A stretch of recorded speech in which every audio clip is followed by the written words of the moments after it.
Sound check. 1, 2, 3, 4.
Good evening. My name is Hannah Elsmore, the Senate reporter for the Arizona Capitol Times, and I'll be I'll be the moderator for this evening's debate.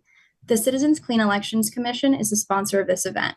As the state's voter education agency, Clean Elections is the official sponsor of Arizona debates, so voters have the opportunity to hear directly from the candidates, ask questions on the issues that matter most to them, and vote informed.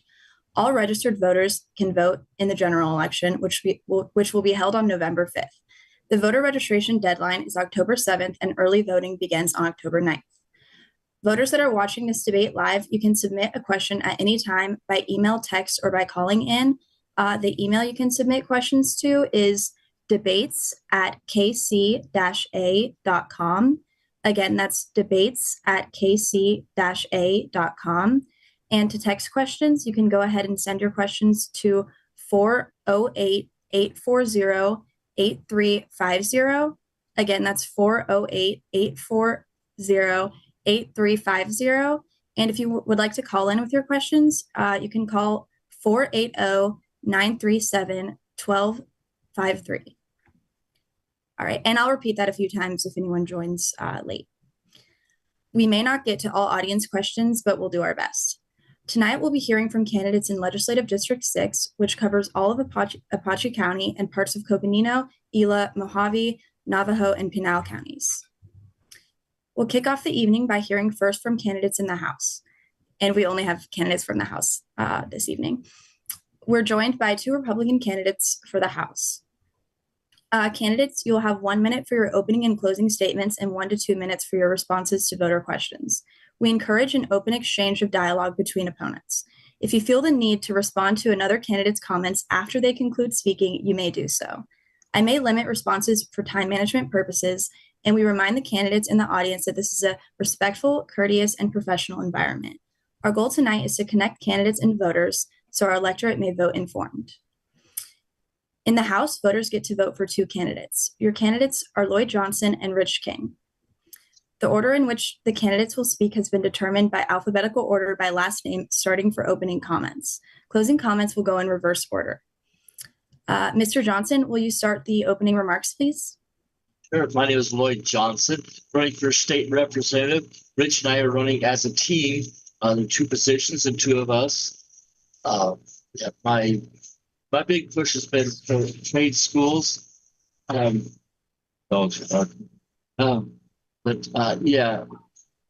not getting proper representation at this point. That 2 incumbents, I see nothing done on the reservation, let alone off of the reservation. They're pretty much do nothing. They just fill a spot, basically.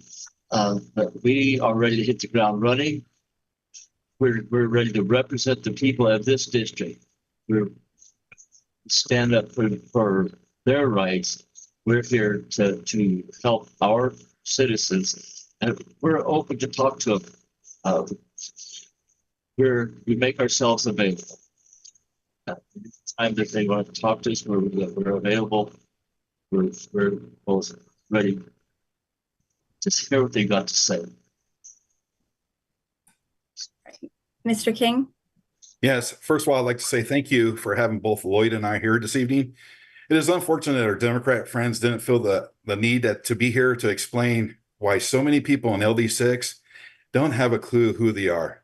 When we go around asking, nobody knows who our state representatives are. They're not here to defend what they have done for our district, nor have they the desire to share with their constituents the values they bring. They just sit there and act and just do what the rest of the party does, which they go and hide in the basement until the elections are over. Well, with that being said, let me start off by saying, good evening. My name's Rich King.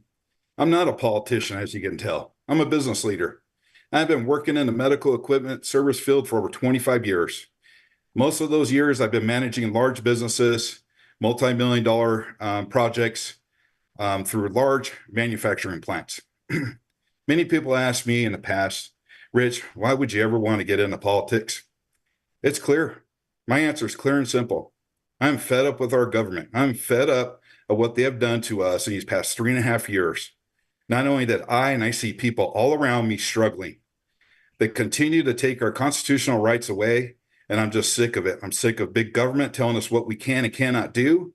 And I'm very, very concerned at how this country is turning out, because when I was a kid, our country was nothing like this. And I fear for our children and our grandchildren of what this country is going to look like.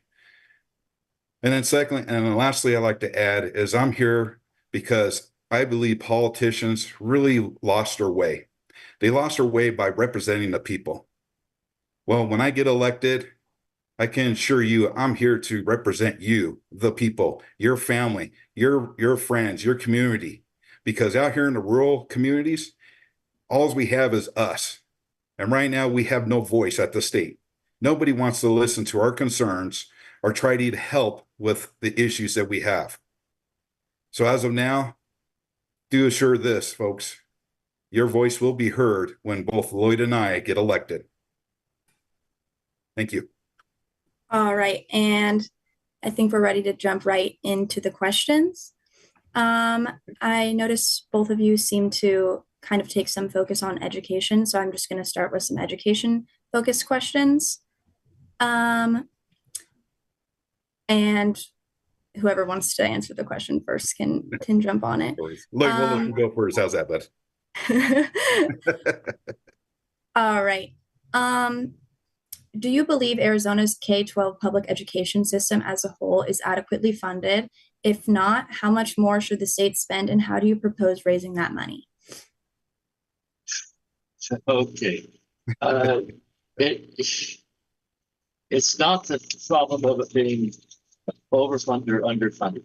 It needs to be properly funded. If it's doing its job, it needs to be funded properly. If they're not doing the justice to the kids, okay, why spend so much there? It's not a one size fits all. If they're bringing this garbage in to the kids, they've got these drag queens in the schools, cut their funding. If they're teaching the kids a good, solid foundation, something that's helpful for their future, yeah, fund them. But and make sure the funding is proper. Make sure that the teachers don't have to spend out of their pockets to provide the needed tools for the students. It's not a one size fits all. It's got to be done properly, not just throw money at them because they want money. So spending it properly, fund them properly. If they're trying to destroy our children, cut their funding. That's my sense. That's where I am. And Rich, do you have anything to add to that? Yeah, Lloyd's on to something there, right? Because really, with schools, one of the biggest things we have a lot of teachers, in my opinion, are really not getting paid like what they should have. Looking and seeing what their pay rate is, it's kind of disappointing. And I understand why we have such a shortage of teachers. And with the education system, it's so different all throughout our district and all throughout our state. They all have different, they have the standards, what needs to happen, but the funding is so, stringent.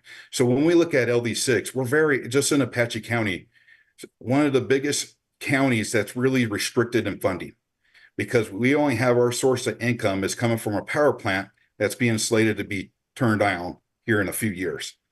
So with that being said, our schools and our school system has to go out and get bonds and raise everybody's taxes to support something that I feel that the state can really step up and help, especially in the rural communities. And with that being said, is how do we do this, right? So my mindset is we got to look at the whole holistic of our financials. Where's money going? How much is money going to the schools? Is it realistically the appropriate amount of money? And if it's not, where do we go to other areas where there might be waste? Because in every business that I've been a part of, you always have some type of financial waste somewhere where you could trim the fat and allocate one area and bring it over to another. And this is what really needs to happen. The problem is we don't have enough people in there in the state that has this type of mindset that could bring this business attribute that I have to say, let's start looking at this, because our children are very important. They're not there to go to school to be manipulated, like Lloyd was talking about. They're not there to learn CRT or whatever else they want to call it. They're there to be educated and prepare them for adult life. And that's where it comes in that Lloyd will probably share later today, is how do we bring in different education aspects, such as technical training, to these young adults that are coming into the high school and get ready for the big world, or maybe some type of trade that they learn now. So when they're ready to move on, they can still live in our communities, because right now they're all moving away. All right, I'm just going to stay on the topic of education. Yes. Would you vote to increase any kind of taxes to boost teacher salaries? Here, Lloyd, let me jump into that one if you don't mind, because I've kind of like led right into that.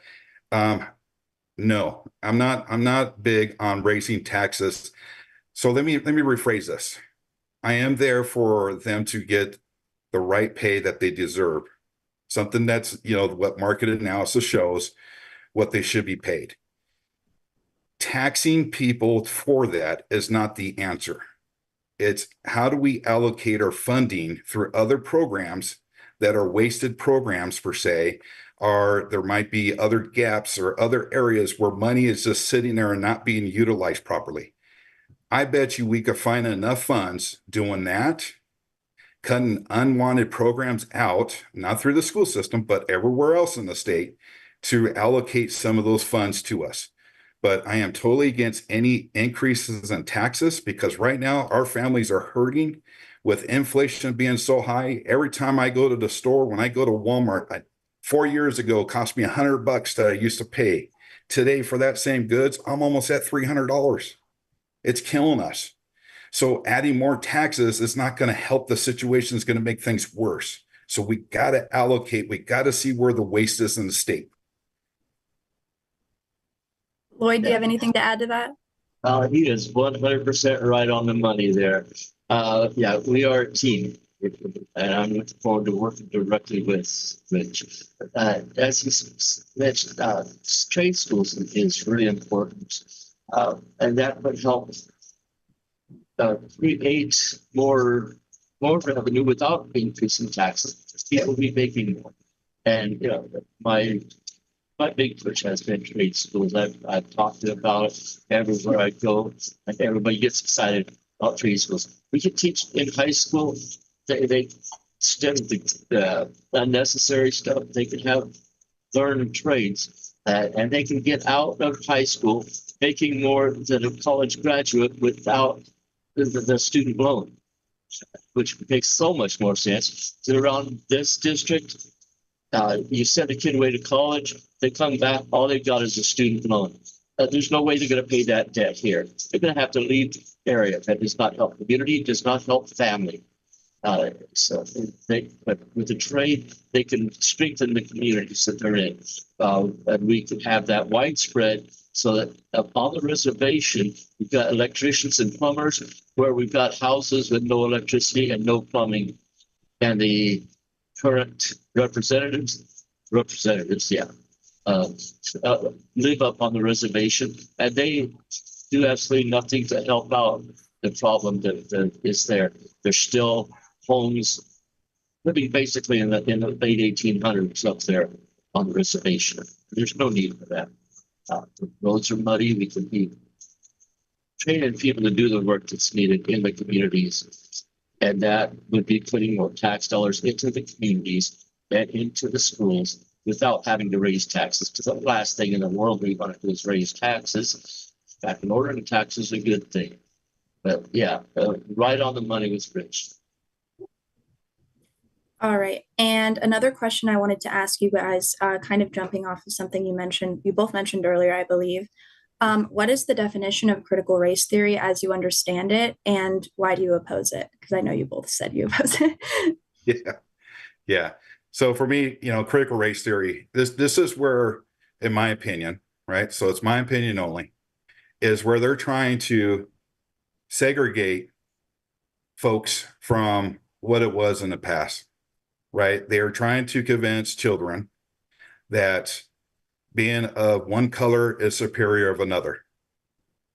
And for me, that's where I draw the line. And I have seen at some of the school districts that I've ventured off to, of course, nothing that's down in the area where I reside, but it's always outside in the valley and some other areas, that they're pushing that it's okay for students to know that maybe a white child is inferior of someone else of a color. It's not, as school is not there to brainwash children, to create division. School is there to educate. And I feel that I see that some of the school districts are starting to go that route to try to manipulate children. Because one of the things I've learned in college, in a sociology class or a psychology class, I should say, if you want to change society in the way they behave, you manipulate the children. You brainwash them at a young age. And to me, this is what I see is somehow brainwashing children to fit their narrative of how they see they want the children to be down the road. But that's how I interpret it. Lloyd, want to go ahead and jump in for your interpretation? Well, it's straight up right on the money. It is a form of racism. No two ways about it. They're trying to pretend like it's not racism, that they're teaching against racism, but it is straight up racism. Anytime you make distinguishments between races, it's racism. I don't care what color you are, purple, green, orange, I don't care. But a human is a human. Your qualifications are your own. You can do the same thing in any color. They don't need to be distinguishing between races. It's ridiculous. In fact, whenever I see race on a form, I mark it human. I add it myself. It should not be on any forms, actually. But yeah, there should be no reason to distinguish. And that is not needed in our classrooms. All right. And my last education focused question for now, at least, depending on how much time we have at the end, is do you support the extension of ESAs to all Arizona students? And if so, how do you explain the overwhelming vote to not do that just 4 years ago? Whoever wants to start can start. What is that again? It stands for Empowerment Scholarship Accounts. It's the school voucher program. School vouchers, your dollars should follow your kids. I mean, if your kids are homeschooled, then your dollars should be. My wife might be homeschooled, our daughter. We paid taxes into the schools as well as paying for our own materials for teaching our daughter. We didn't get kickbacks or anything. We had, we were double paying for that actually, because we were paying into the school system, which we did not have make use of, and we had to pay for our own educational materials for our daughter. So it's only fair that your dollars follow your kids. Yeah, and I'll jump in there on that. Thanks, Lloyd, for that. So really, I look at things, a couple ways, right? I look at why did this ever had to be in place to begin with? And the reason for it is because people started bringing in CRT, started bringing other things other than teaching our kids what they should have, right? So with that said, it has to give us parents who are totally against that, totally don't believe in what they are trying to do in some school districts, taking away the Pledge of Allegiance, taking away God in our schools, and not allowing our children to be them. They want to influence our children to become who are little boys that pretend they want to be girls, and they want them to identify them and not tell you as a parent that your kid is doing this.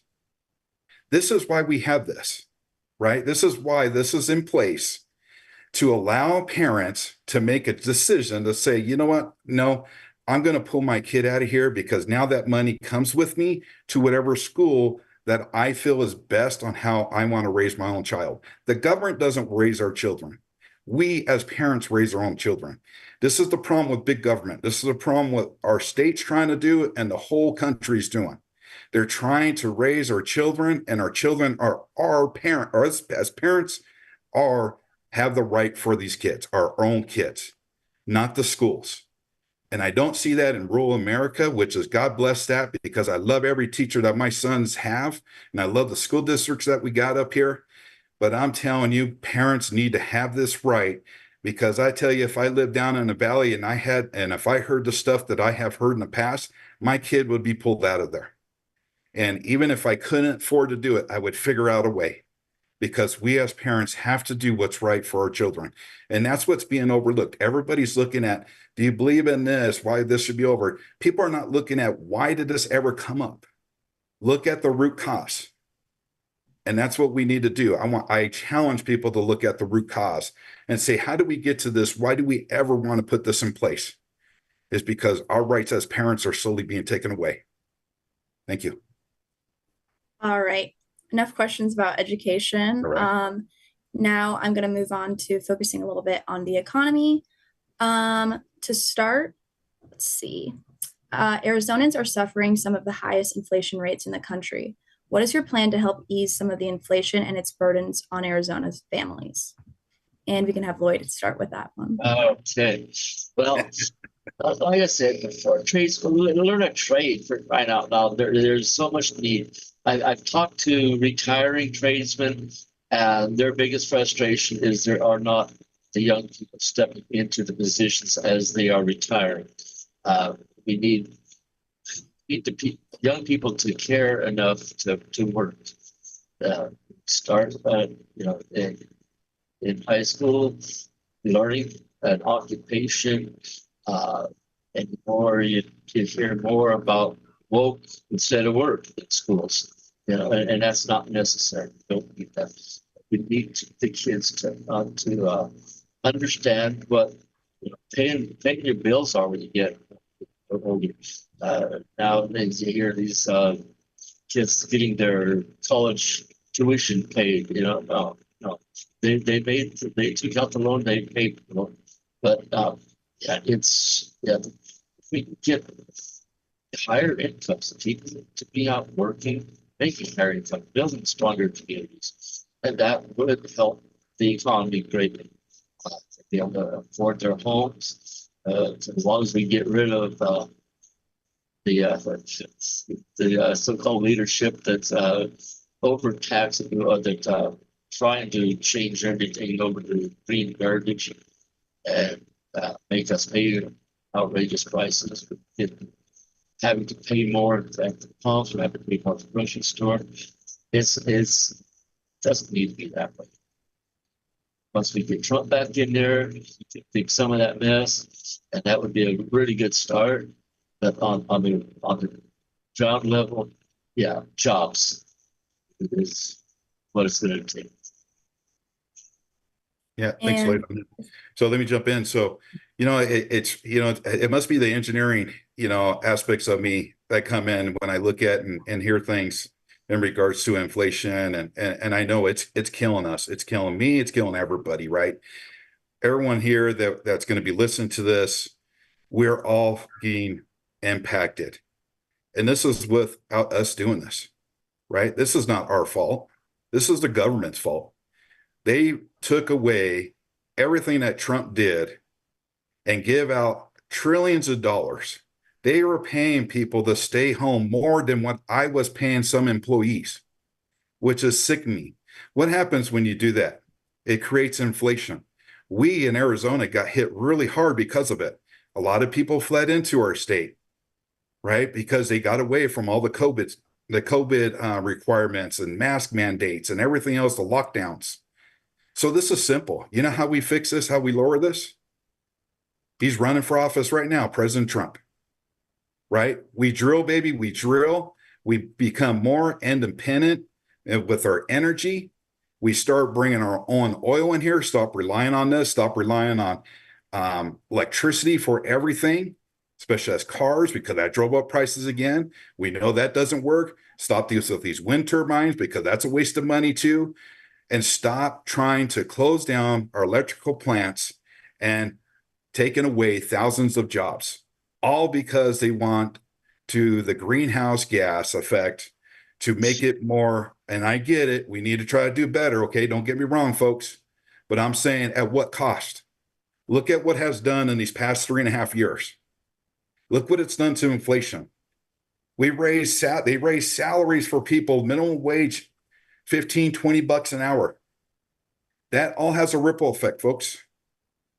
If you understand, when you're a small business and you're used to paying somebody $8 an hour, and now you got to pay them 15 bucks an hour, almost double, that hits your bottom line. What is the only opportunity you have to stay in business? You have to raise your costs. And this is why we have inflation. So folks, we have to go back, and I don't care what party you are in. That doesn't pertain to me. I don't care, because I'm here to represent you guys. You have to look at what's the root cause. When did this start? This started as soon as this White House administration took over in January, and it went downhill from there. So what we got to do, we got to reverse course. We got to go back. What we know that works. We know President Trump did it. We know that he is fixing it until COVID came down and really shoved it down our throats, and that's what started killing us. And then when he ended up losing, look what has happened since then. We have to wake up, folks, because they're just going to continue to brainwash us that everything is good, but the family people here in Arizona are struggling. And I see it every day, and it makes me so furious, because this is our government doing it to us purposely. Back to you, Hannah. Awesome. All right. Here's a question specific to rural Arizona. Rural Arizona especially suffers from neglected roads and other infrastructure. What infrastructure project in your district, if any, would you fight to get state appropriations for in the budget process? And start with Lloyd. Yeah, you know what, Lloyd, go for it, baby. I'll fill in where you. All right, thank you. Yeah, I mean, he is so right on the money on all this stuff. We're going to be up there. We're ready to jump into. But yeah, infrastructure. These are some of the worst roads you're going to find. You drive around out here. In fact, I went last week. I went to the Trump rally on Friday. Friday night, about 1 o'clock, I got home. Saturday, I was at the fair at St. John's, and on the way home, so I was tired. And what kept me awake was the roads being so bumpy. I was bouncing around to stay awake, you know. But yeah, we've got roads that really are bad. And when you go up on, especially on the reservation, you go up there, there's homes with no electricity or water. Even though Trump gave $60-70 million to get that fixed, none of it went for infrastructure whatsoever. So there's no reason for it to be that way, except for misspending. But yeah, there is a lot of infrastructure in rural Arizona that needs to be addressed. The roads is the biggest, and we need to make sure that the turbines don't come in. That would screw up our infrastructure. Our ground would be destroyed. They have to dig out and put in tons and tons of concrete and steel just to hold the wind turbines up. And then you got them up there. You got all that fiberglass and oil up there, and it's highly flammable. Those things catch on fire, they create a mess. It stinks. The black smoke blowing everywhere. But yeah, we do have infrastructure needs, and we're ready to address them, because we don't have the proper representation addressing any of this. And some of the worst roads are up on the reservation, and our so-called representatives, they're up there on the reservation. They have to look at these roads, and they're doing nothing about it. They have to drive on these things, and obviously they don't care. Yeah, and great points there, Lloyd, too, because, Hannah, I'm going to be honest with you. We have representation here. And if you drove on our, state roads, highways, they are destroyed. I have replaced in my cars in the past 3 years, 5 windshields because of it. And what we have to do, it's pretty simple. We have to, when we allocate funding for these roads, we just don't cut a check to the county and say, here's $5 million, let's fix your roads. No, we need to hold people accountable to get those roads done. We will pay. What I'm advocating is that we pay those contractors, but we want to see 3 to 4 bids. At least I do. And we need to approve things like this through the state to get it done. Because at the end of the day, we don't know where some of this money is going. To Lloyd's point, up there in the Navajo Nation, folks are living off dirt roads that don't even get maintained. I mean, I live off a dirt road. I live in rural America. I live off grid except for electricity, right? I live off a dirt road that gets maintained. When you hear these folks out there and elders that are out there crying to you because their home got washed out because there's no infrastructure in place for runoffs, and then the kids can't get to school because the bus is stuck in the mud, where's our representation? These folks have been overseeing this for decades. This party has. Our roads are tore up. They don't do anything here, and that's just basic necessary, needs that we need. The folks on the Navajo Nation, they should be furious because what are they doing for them? Absolutely nothing. And this is what gets me. This is why Lloyd and I are here, because we're frustrated. When we go out campaigning, I'll be honest, when I first started this, I lived in a silo.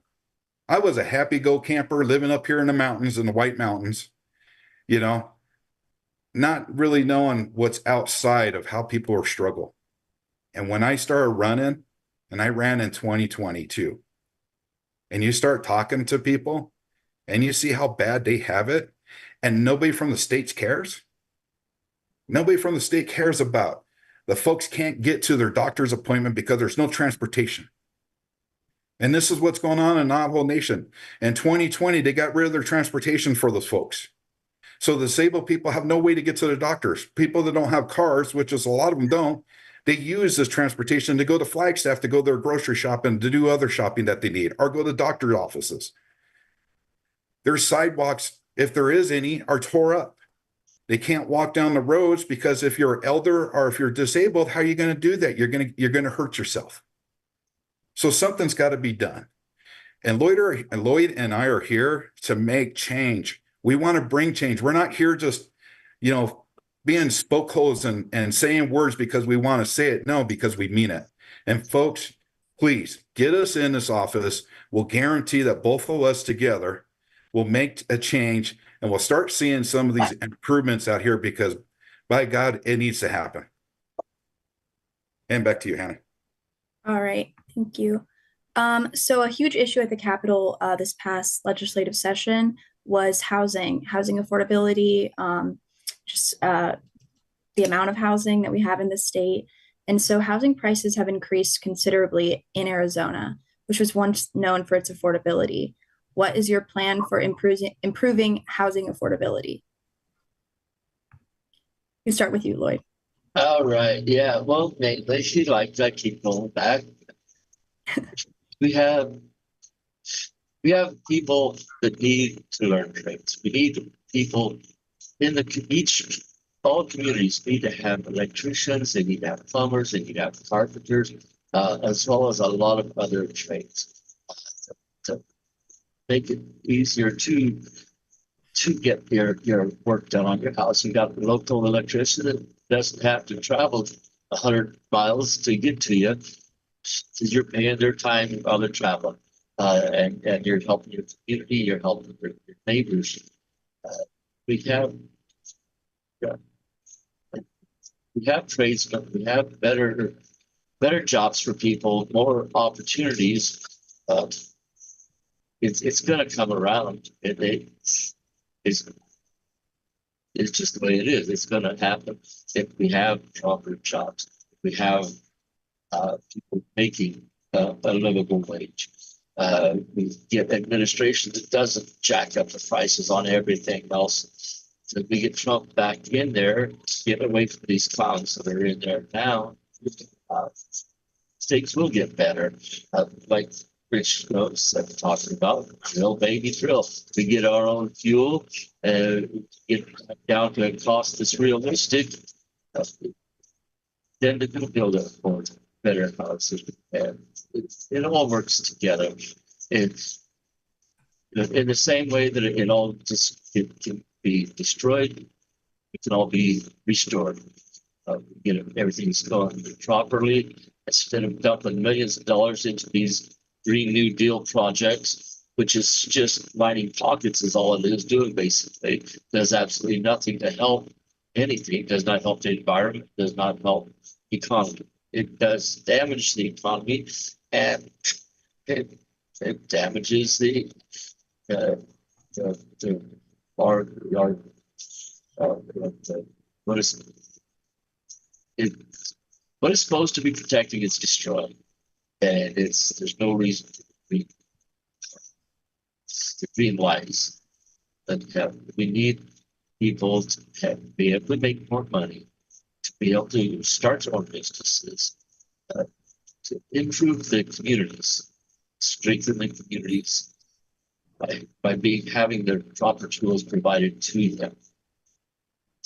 I know I'm a broken record, but hey, it is what it is. We provide proper education for proper jobs. It's going to get better. That's all right. That's what I got. All right. All right, Lloyd, I love it. So, Hannah, I mean, this is a great question, right? And it's a very, in some respects, it's a difficult question because we got to go back to what caused us. So in 2020, let's go back to that point, right? Well, let me go back a little bit further. So my son at age of 20 bought his first house in Casa Grande for $200,000, right? He was just working, maybe making just, 15 bucks an hour between him and his girlfriend at the time, both working, got qualified for a home for 200,000. Today, that house is well over 400,000 today. What transpired since then 4 years ago? COVID. COVID came in, forced people to leave because all the lockdowns. So you look at one of the strictest lockdowns we had was in California. People fled there as fast as they could because you know why? When you get your freedom stripped away, people have to get away from that and go to a state that's not so restricted, that has freedom still. And that's why they came here. That's why a lot of people come here. No fault to anybody's own, but what did that do? It drove the housing market up at the same time as inflation went up. People are moving here, thousands by the day, buying up property. What that $200,000 house, when my son went to sell his, about a year and a half, 2 years into it, made over $100,000 off of it because there was a bidding war. When you have bidding wars, because everybody is on a fringe to get that house before it keeps going up. It's kind of like what back in the day when I used to, when I bought homes in the past where I'm buying a builder home, you want to get in the first phase because that's the cheapest because they keep going up. When they get the phase 5 or 6, it's probably another $60,000 more than what you paid. So how do we stop this? That's a great challenge. Because our whole government, federal government, has to be a participant in this. They're the ones that screwed this up. So Trump coming back into office, he's going to help bring this cost down, this inflation cost. And I really hate to say it, a lot of the business leaders that I've talked to that are in this industry or that I've heard, talking on shows that I listen to, somehow, some way, something's got to give. Because how could that $200,000 house 4 years ago is worth $400,000 to $500,000 today? Are we really going to keep going up to $1 million for that same house? Right now, California, you can barely get a house for $1 million. And that's sad. Are we going to end up like them? I sure hope not. That's why we're here. We're trying to stop this. We got to get back to what we once were, and that is reduce our cost and our spend. Because as we increase everybody's salary over and over and over, this housing market will never go down. It will keep going up. Because if you pay somebody 50 bucks an hour for, just minimum wage, guess what? That $400,000 house, man, he probably should have kept that because it'll be worth $1 million. Everything has a cause and effect. And I really wish people could really understand what that does, because it's basic common sense is when you start paying minimum wage up higher and higher. Not that I don't think people deserve it. I think everybody deserves it. right? But what was minimum wage jobs once was? When I was a kid, it was to help you to get through school. I worked at minimum wage to go through high school, just so I could have a few extra bucks to buy a pair of boots, right? Well, it helped me when I went to college. I was a waiter making tips. Didn't make a whole lot on hourly wage, but that tips helped me be able to, pay for rent, help me get through school. We gone away from that where now we're just giving handouts to everybody. And if we continue that path, I hate to say this $450,000, 500,000 down in the valley or six, that's going to be $1 million in the next couple of years if this doesn't change. All right. Thank you both for your answers. So another issue that was huge at the Capitol this year was abortion because the U.S. Supreme Court overturned Roe v. Wade. And so in what situations, if any, do you believe abortion should be legal? And would that include rape and incest, the health of a mother? Is there a certain point in time? Just basically, what are both of your stances on abortion? Yeah, you want Lloyd to go or you want me to go? It doesn't matter. Start with Lloyd. Okay, go for it, Lloyd. Now, that's a hot button for me, abortion.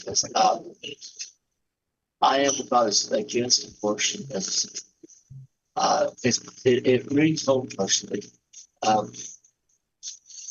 love my mom, but I lost her. But she was Democrat, and her argument with Democrat. They had 4 kids, and she was pregnant. And if abortion would have been legal, she said she would have gotten an abortion. I was number 5. I totally murdering babies is it's straight up infanticide. The medical technology these days, farm surgery with babies in the womb, it's been done. C-sections, if there's question about mother's health, mom, I see no reason for abortion ever to happen. That's me. I totally against it. Yep. Thanks, Moving on Lloyd. to Yeah, Rich. and just try to, speak up a little bit louder too, Lloyd. I know it's hard with your mic. It's kind of hurt. Yeah, but that's okay. I'm here to help out with all this. So anyways, yeah, Hannah, this is a hot topic, right? It's something that's going around federal, state, and I get it. I mean, I'm a pro-life candidate. I mean, I'm against abortion completely. So, but with that being said, I do understand that, and I put myself in this situation. If my wife got raped, what will we do? And if she got pregnant from that rape. So my personal perspective on that, and God forgive me for this because it's totally against my religion.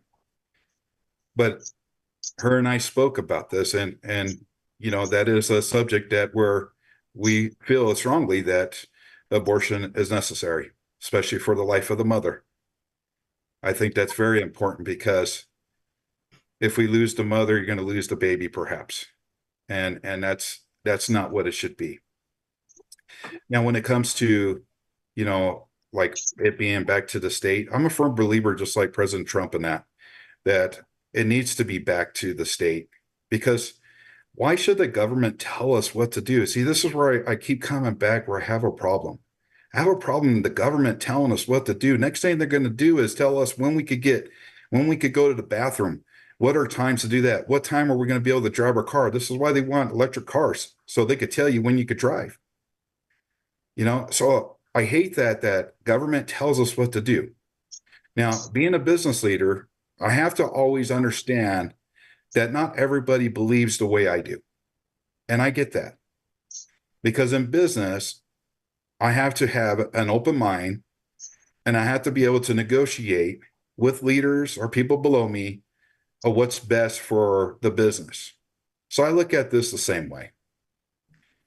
It needs to come back to the votes, to the people, right? The people of Arizona need to stand up and speak for what their rights are. Because at the end of the day, if their rights are taken away by a handful of people that are sitting at the state, once again, that's big government telling you what you can and can't do. The people need to decide for that. Whether it's 8 weeks for abortion, 15 weeks, or if it's no abortion, the people need to have that choice. But I tell you one thing, our Democratic friends that are not here tonight, you know what they vote and what they believe in? Abortion up to even to the day the baby is born. That's what you call murder. This baby is completely ready to live its life, and they're willing to kill the baby. I have 4 wonderful children, 4 boys, and a grandson. Just the thought of that, of the thought crossed my mind to do that to one of them kills me. God blesses us with children for a reason. And I tell you one thing, he blessed me with 4 boys and a grandson, even though my patients get tested all the time. But man, I love them all, just as equal. Go back to you, Matt. Awesome. Thank you guys for those answers. I'm going to stick to the topic of popular hot button issues at the Capitol this past session.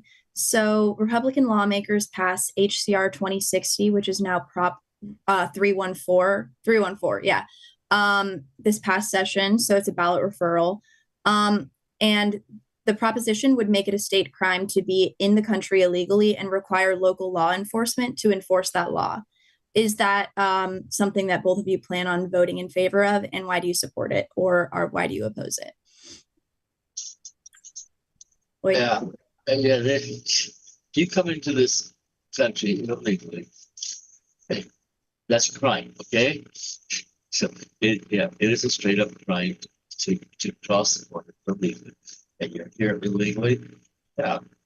You should be shipped back out to wherever you came from, especially these days when so many of them are coming in from countries that don't like us.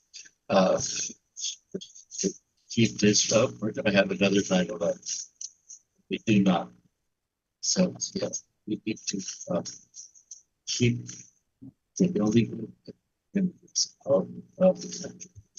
That's not a racist part. It's not a racist feeling. It's just right is right, but what's wrong. There is a way to come across to comfort. My grandfather came from Italy. He went through procedures to get his citizenship. There are ways of doing it and ways you don't.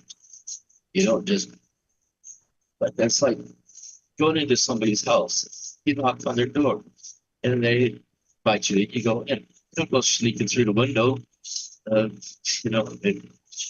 There's proper ways. If you want to come here to help, to be an asset, yeah, please come. Do it the right way. You come through the gates, not through the fence. Yeah. In the past came because they wanted a better life for their family. Here, they just want a lot of them want a handout. That's just that's my take. All right, Rich. Yeah, thank you, Hannah. So Hannah, I really hate this that I have to keep coming back to this, right? It's because it comes down to why is this such a very big issue in our state? It's because we go back to who took office back in January of, after Trump left. It's the Biden and Harris administration. What do? They repealed everything that Trump put in place that kept our crossings down significantly. Since they did that, they basically opened the borders up. So it creates this big mess that we're in today, which forces us as Republicans to vote for that because we need to have that to lock up these criminals. They all are coming across now. Don't get me wrong. Some, I know there's a lot of good ones, but to Lloyd's point, what he was saying, we have a lot of terrorists who are coming across that want to do harm. And a prime example is, what just took place on the East Coast in regards of, or excuse me, in Denver area where, these illegal aliens that are in the gangs came over and took over a whole entire apartment complex. And they under siege that. Our law enforcement's got to know that they have our support, or we have their support on what they need to do to wrap these people up and get them out of our country and send them back home. Because at the end of the day, this is not going to help our housing that we talked about earlier. This is going to make that matters worse. The crime is increasing and it's going to get worse. We haven't seen what this is capable of doing, because a lot of these bad folks have come over, are here to do harm, not to live the life that we want, that we have lived for all these years. So yes, I would support that bill to give our law enforcement every tool that they need to do their job. And they know that we have their back because they're always watching out for ours. All right. On the topic of ballot referrals and propositions, the Arizona Constitution contains provisions allowing citizens to propose their own laws at the ballot box, but the process is often criticized as being susceptible to out-of-state, deep-pocketed interests. Should citizen initiatives be further restricted in any way, and if so, how? Lloyd, do you want to start this time? Well, we need less restrictions and more freedom, but we don't need them at the cost of what sometimes. You got these out of state groups influencing that we do not. So it's another one of those one size fits all, doesn't always work. You need the people's voices to be heard, but it needs to be the people's voices, not outside influence that got a lot of money to throw away. We're Arizonans. We need to do what's best for Arizona. We don't need it to become California. We don't need some external money flowing in to fix it the way that they want it to be. This is our Arizona. And that is it is a tough one, because you got to know who's backing it back, basically. If it's an outside source, we don't need it on our if it's other people, Arizona people want, so yeah, it should be. So I don't see a right or wrong. I see a yes or a no. It's just, if it's an Arizona based, yeah, throw it on the ballot. If it's some outside source trying to influence, that's. And you're right, Rich? Lloyd. Yeah, you're right, Lloyd, on that. The thing is there's so much influencing happening in every state that's from outside that they're going to throw on the ballot because someone believes in one way, and they want to cram that logic down everybody's throat. So what they do is they spend millions and millions and millions of dollars to get on the ballot, to be able to either be persuaded by others by writing a language up where it really is kind of confusing, because I've seen many of those where I had to look it up and say, well, what are you guys referring here? And all honesty, this stuff's somehow we got to be able to have control of that, and then just write up what that bill is supposed to be, or what was going to be on that ballot, or what kind of proposition they want to put through. Explain what it is to the American people, to the Arizonans, because we get so discouraged. A lot of people don't even go down to that part to even vote. They may just go to the first couple, lines and votes there, and then things get passed because we're not all educated properly on it. So what happens is you get other organizations will have to come in and spend millions more to try to educate people what something bad that's trying to do. So somehow we got to get control of that for sure. All right. And we are kind of approaching the end of our hour, but I do want to ask a question about water, and then I'll probably ask one Sure. more question after that. Obviously, we live in Arizona. Water is a huge issue, but some rural areas want the state to step in and regulate groundwater use in their area as their wells run dry. And do you support this idea, or how should the state manage their groundwater? Lloyd, or Rich, let's have you start this Okay, want me time. to go first? All right. I love it. Poor Lloyd's been getting hammered on all Yeah, these. right. Rich, you go Some of first. them I'm like, hey, Lloyd, I'm glad you got that one. So, you know what, and this is a challenge everywhere, especially in a rural community, like you said, Hannah, because a lot of these ranchers that I've spoken to out here, they're getting impacted with their groundwater. They're getting influenced by, you know, other sources coming in, either being through the state telling them they can't use their water for their cattle or for the land that they're on because they're using state land to be able to, you know, grow hay or grow some type of feed during the spring and summer months.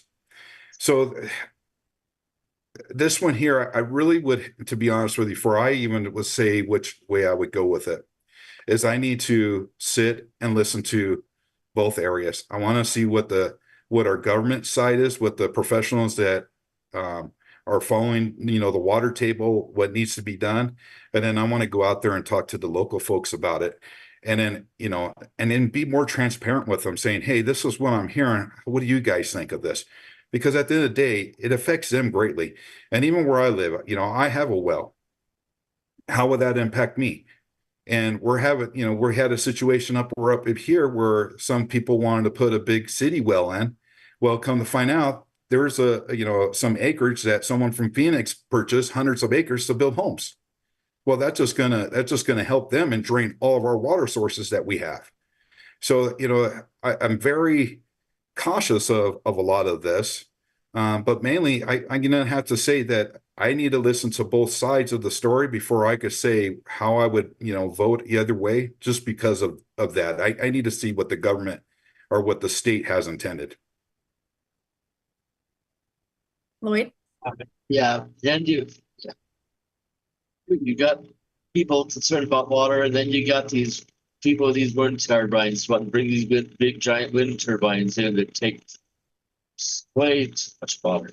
Yeah, okay, that makes absolutely no sense. You got people throwing money in the wrong directions. You destroying our beautiful state.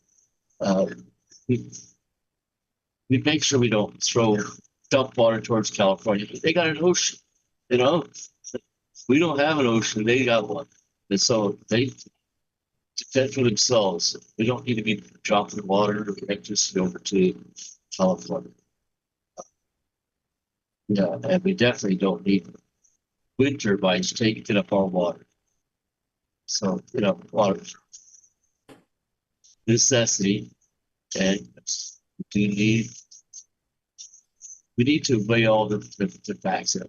Like Rich said, talk to people, listen to people, not just talk, but yeah, most of this. And yeah, it is something that we need to address, but we need to get all the facts before we just make a hardcore decision. All right. We actually got a couple of viewer submissions, which is good as we're coming to the tail end of this.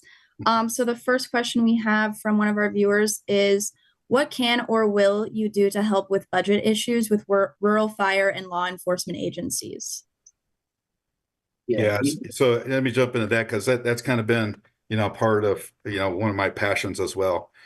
So speaking to a lot of, you know, fire chiefs that are out here in the rural area, they struggle. And I honestly, you know, I've seen what their budgets are. I don't know how they maintain it for the area that they cover. If it wasn't for some of the great volunteers that step up to help them, if it's not for these folks are really not paid like they're supposed to be because there's no money for that, we need to go back to the state and we need to be their voice and fight for what is right for, you know, our counties. There's a lot of people, and this is what was a shocker for me, is, you know, a lot of these rural fire departments, they only get whatever the tax base is. and they only get a percentage. They get no help from the state to get them unless somebody gets, they could apply for a grant and give them money that way. There was another representative from another district that had to help give money, $1 million over to help one of the local fire departments because they were ready to fold. And this is what, was a shocker to me is, I thought a lot of these fire departments are kind of provided, state funding to help them until I really dug into this. So we got to have people that are in these seats like Lloyd and I to go to the state and voice their concerns. Bring these guys, these chiefs down that are struggling. And let's put up a panel. Let's let everybody hear what our struggles are, and let's allocate some funding for them because people's lives are at stake when they can't go and respond to a fire, respond to someone's having a heart attack because they don't have enough crew to get there, or they're 20 minutes away to respond to somebody because they only have just one station that covers 30 miles of territory, perhaps. I mean, it's literally insane of what these guys do. And a lot of folks don't understand. Some of them live in areas where it's outside of their money that they collect. So when they show up, the fire department sends them a bill. I've never heard of that before, right? I mean, so we got big challenges there. So to that person's point, we're going to fight for you. We're going to stand up and we're going to go to the state, be your guys' loudest voice to help you guys because people out here matter and you guys matter because without you, we wouldn't have people surviving. You guys save us. I see big accidents on this highway out here where I live in Apache County. And if it wasn't for you guys saving these people, pulling them out of the car, sending them to the hospital, this would be a disaster out here. And our government's got to look at this because they're trying to struggle us, to strap us here, to force us to move out of rural communities, to live down in the valley where they have more control of us. People out here in the rural areas want to live free. That's why we live here. We love this nature. We love the land that we're at. And we got to support our local fire departments in any way we can to help them stay funded and help them be able to grow their fire department to be able to support every person that's out here in our county and our district's area. All right. And then we got a few more questions that came in. So we'll try to keep our answers a little bit shorter for we'll try these. I think a lot of these seem pretty straightforward. So another one relating to law enforcement, actually. Would you support and help with funding to establish a joint law enforcement task force to combat the drug cartels that travel through the SH-60 through Apache County to run their drugs? Yes, that's a simple yes for me. And Lloyd, I'm sure it is for you too, because that just makes complete sense because who gets affected? Everybody that lives in that route that they're coming. So. Right. And then the next question we have from viewers is, this is on a totally different note now. Do you believe the 2020 presidential election was rigged? So let me jump into this. This might eat up a little bit of time and I'm going to try to go as fast as I can. I'm going to say as a simple yes, and here's the reason why I could say that. Because I was a part of a group called We the People. We had access to look at Maricopa County's mail-in ballots. Out of 800-something thousand ballots that this whole group did, over 80,000 of them were identified as falsified signatures that got counted by Maricopa County. So simple answer is yes, and that's my reason why. Lloyd? Well, seeing all the evidence that was out there, you got that movie that 2000 years. There's plenty of evidence in different aspects. There's a lot of evidence that shows there was a lot of illegal activities happening. It should not have been happening. Of course, didn't want to look at the evidence.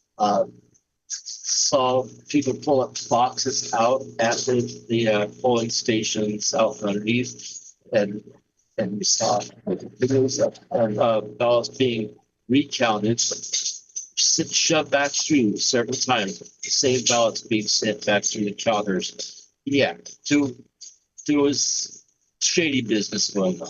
It should not have been going. All right. And another viewer question. This is a little bit of a longer one. It starts with a question, then it has a follow-up statement. So I'll say when you should answer. So what are your ideas to investigate the murdered Indigenous or missing Indigenous people?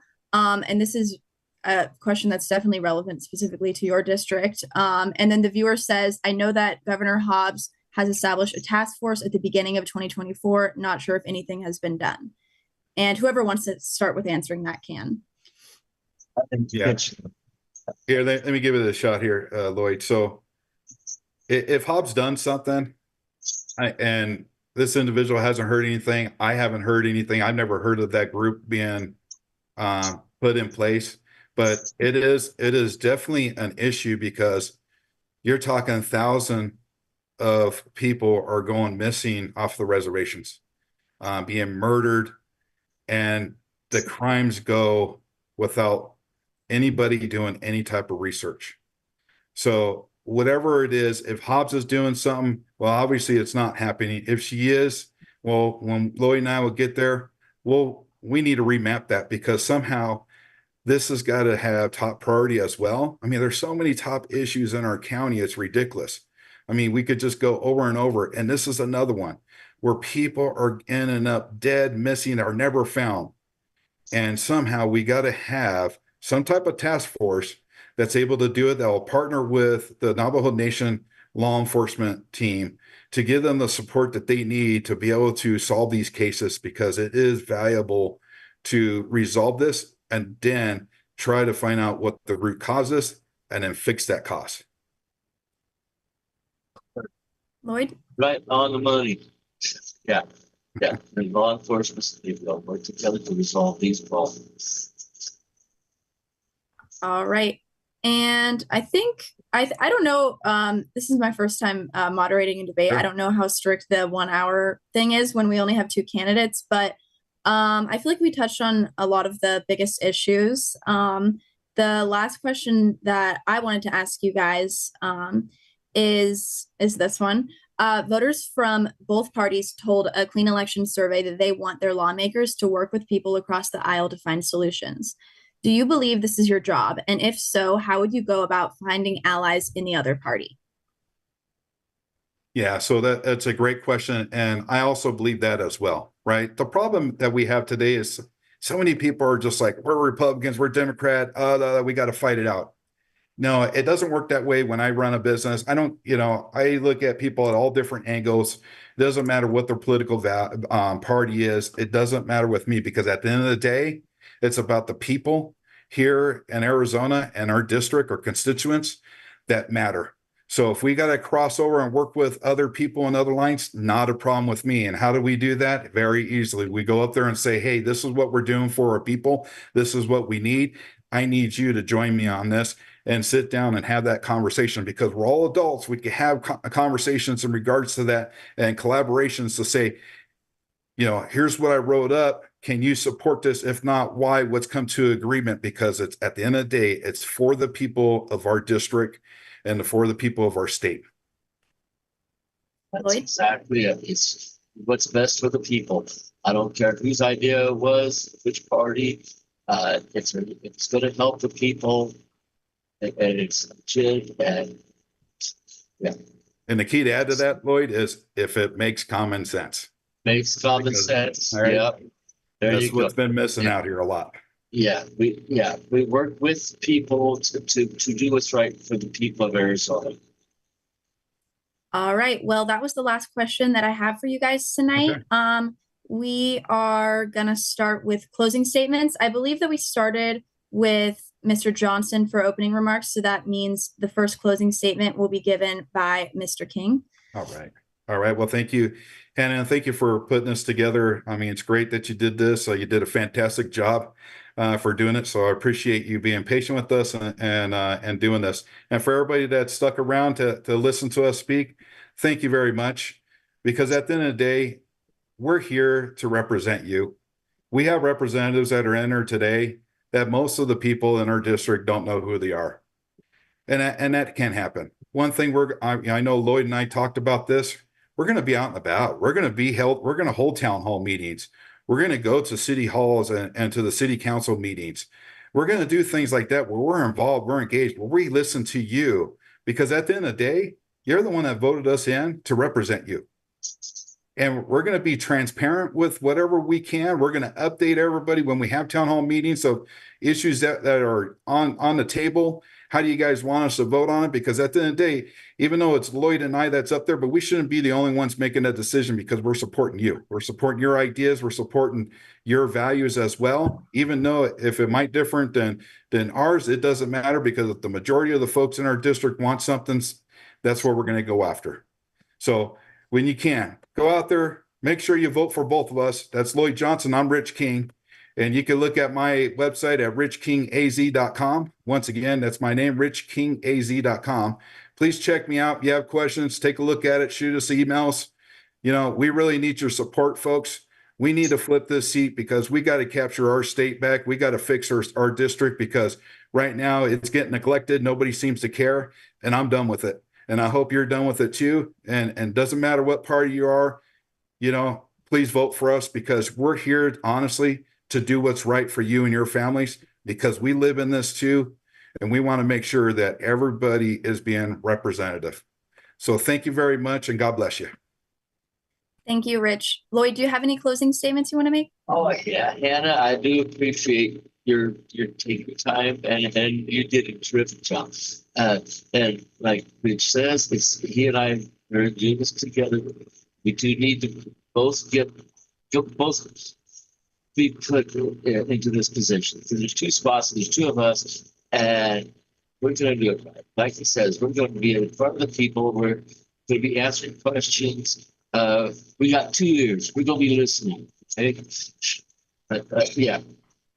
We're here for the people. We're here to hear what the people have to say, even after the elections. A lot of times, candidates, you hear, okay, I'm here to hear what you got to say. Once they're elected, you don't know how to get a hold of them. We are going to be accessible. Like I said, we'll hold town meetings, we'll talk to people, attend meetings. Yeah. Appreciate the time.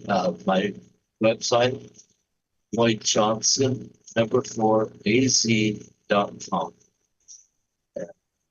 Appreciate you taking the time to listen to us. And yeah, much for our name on the ballot. No matter, yeah, like you said, like Rich says, Democrat or Republican, we're here to help you. You, especially those of you that have always voted Democrat. What's it got you? Where are you at? Where are your representatives? Please go ahead and give us your vote. Appreciate it. Thank you so much. All right. Thanks, both of you, and a happy Friday night, by the way. So this concludes our debate. To our candidates, we thank you so much for participating. To the voters, we thank all of you who took the time to watch the debate and inform yourselves before the November 5th general election. We encourage you to visit azcleanelections.gov for official, accurate voting information. Thanks, everyone.